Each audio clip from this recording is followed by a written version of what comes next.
What if everything you thought you knew about eating healthy was completely wrong? 3 months ago, I was doing everything right. Meal prepping every Sunday, counting macros, hitting the gym 4 times a week, and I was still bloated, tired after meals, and basically the same weight I'd been for 2 years. So I decided to try something completely different. I spent 30 days eating exactly like the Japanese do. 9 specific habits, no gym changes, no calorie counting, just the habits. And what happened over those 30 days genuinely surprised me. Not just physically, but the way I think about food changed completely. Here are all 9 habits I followed, exactly what I noticed on each one, and the science behind why they work. Habit 1. Hara Hachibu. The first habit completely broke my relationship with finishing everything on my plate.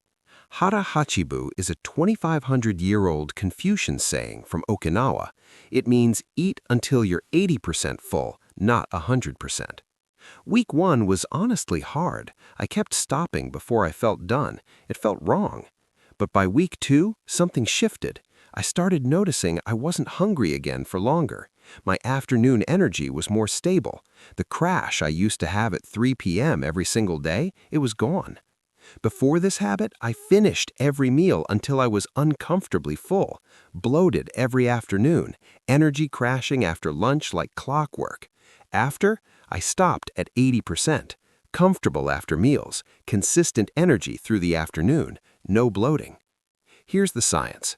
It takes 20 minutes for your stomach to signal fullness to your brain. Eating to 80% at the 15-minute mark accounts for that delay. You end up perfectly satisfied by the time the signal actually arrives. Try this. Use a smaller plate, eat slowly, and when you feel almost full, stop. Wait 20 minutes. You'll feel perfectly satisfied without the bloat. Habit 2. Ichiju Sansai. What if the secret to eating less wasn't about restricting food, but adding more variety in smaller amounts? The traditional Japanese meal structure is called Ichiju Sansai. 1 soup, 3 side dishes, and rice. Nothing is large, everything is varied. I switched from my 1 giant plate of food to 5 small bowls and plates. By day 10, I noticed I was eating slower because I had to choose what to eat next. That single change made meals feel more intentional, more enjoyable. Before, 1 huge plate, shoveled it all in the same order, done in 7 minutes, didn't taste half of it. After, 5 small dishes, each bite a conscious choice. Meals lasted 18 to 22 minutes, naturally, without trying. The science is variety in meals activates more sensory-specific satiety responses. Your brain feels more satisfied because multiple food experiences were completed, not just volume consumed. Tonight, split your dinner into 3 to 4 small bowls instead of 1 plate. Same food, same calories, completely different eating experience. Habit 3. Miso soup every day. I'll be honest, I thought miso soup was just a side dish. I had no idea what it was actually doing to my gut. Miso is fermented soybean paste, and it's loaded with probiotics, beneficial bacteria that directly feed your gut microbiome. By day 12, I noticed something strange. My bloating, which I'd had for years, was almost completely gone. Before, daily bloating every afternoon. Tried probiotic supplements, inconsistent results. Assumed bloating was just normal for me. After, 1 small cup of miso soup daily. Bloating reduced by day 12. Natural probiotics from fermented food are more bioavailable than supplements. The science is fermented foods deliver live bacteria directly to the gut. Studies show miso consumption correlates with reduced inflammation markers and improved gut microbiome diversity within 2 to 4 weeks.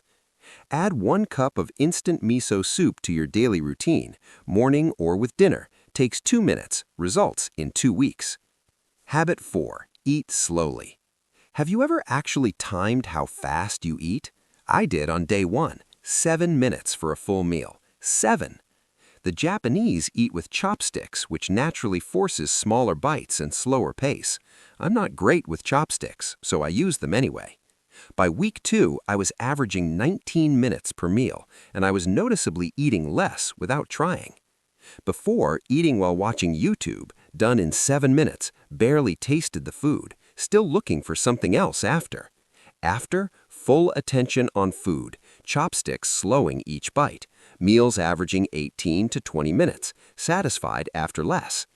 The science is the 20-minute satiety signal means every minute you spend eating gives your brain more time to register fullness. Eating in 7 minutes means almost no satiety signals received. Eating in 20 minutes means the full signal arrives before you overeat. Put your fork or chopsticks down between every single bite. Chew completely. This one mechanical change alone can reduce your meal size by 15 to 20% without feeling restricted. Habit 5. No phones during meals. This one was the hardest for me, and probably for you too. In Japan, eating while looking at your phone is considered disrespectful to the food and the meal. Food deserves full attention. I tracked my food intake on days with my phone versus days without.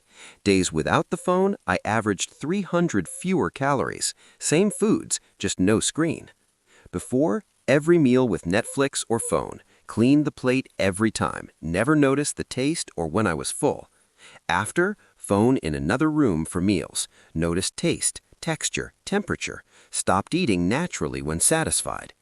The science is mindless eating studies showed distracted eaters consume 25 to 35% more calories per meal. The brain cannot simultaneously process screen content and hunger and satiety signals effectively. Start with just one meal per day. No phone, no TV. Just eat. Notice how different food tastes when you actually pay attention to it. Habit 6. Green tea swap. I used to drink 2 sodas a day without thinking about it. That's roughly 300 calories of pure sugar before I'd even eaten anything. I replaced both with green tea, unsweetened, Japanese style. Day 8, the headaches from sugar withdrawal were real. Days 12 through 30, I stopped craving soda almost completely. Before, 300 calories from soda daily. Never counted them as real calories. Sugar spikes causing energy crashes at 3 p.m. After, 0-calorie green tea. Stable energy throughout the day. 300 calories eliminated without changing any food. The science is green tea contains EGCG, which has been shown to boost metabolism by 3 to 4% and increase fat oxidation. Plus, L-theanine provides calm, focused energy without the spike and crash of sugar. Swap just 1 sugary drink per day with unsweetened green tea. Week 1 may be hard. Week 2, you won't miss the soda. Habit 7. Walk after meals. In Japan, there's a saying, after meals, walk 100 steps. It's not a workout, it's a ritual. I started taking a 10-minute walk after every meal. Not fast, not intense, just moving. By day 20, my post-meal blood sugar crashes, the afternoon slumps I'd had for years, were noticeably better. Before, sat at my desk immediately after every meal, post-lunch energy crash at 3 p.m. every single day for years. After, 10-minute gentle walk after every meal. Blood sugar stabilized, no post-meal crash, more productive afternoons. The science is a 10-minute walk after meals reduces blood glucose spikes by up to 30% compared to sitting.